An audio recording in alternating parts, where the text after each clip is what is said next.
अगले क्वेश्चन को देखते हैं। नेक्स्ट क्वेश्चन क्या कह रहा है हमसे? नेक्स्ट क्वेश्चन हमसे कह रहा है bullet of mass m is being fired from a stationary gun of mass capital M। तो बुलेट का mass small m, stationary gun का mass capital M, velocity of the bullet is v, तो velocity of the gun कितना होगा?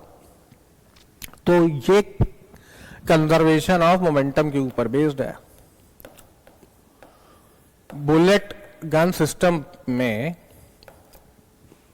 External force तो कोई आ ही नहीं, और अगर आपको पता हो तो जब भी हम लोग बुलेट फायर करते हैं, मतलब गन को फायर करते हैं, तो आपने देखा होगा हैवी गन को हमेशा यहां पे सपोर्ट दिया जाता है, क्योंकि अगर बुलेट उधर निकलती है तो हम पे पीछे की तरफ को एक फोर्स आती है, तो ये हिस्सा हमारा मजबूत होता है, तो इसलिए हम वो रिटेलिएटरी फोर्स झेल जाते हैं। ठीक है, तो इस केस में इनिशियल मोमेंटम जो है वो हमारा 0 है, तो फाइनल मोमेंटम भी हमारे सिस्टम का 0 होगा। ठीक है, अब तो ये तो हमारा बन गया 0। बुलेट का मोमेंटम हम क्या लिखेंगे? बुलेट का मोमेंटम लिखेंगे स्मॉल m इंटू v।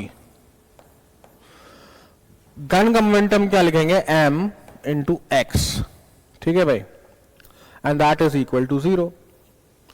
तो यहां से हमारे x की वैल्यू कितनी निकल के आ रही है? x की वैल्यू निकल के आ रही है माइनस में small M V upon capital M।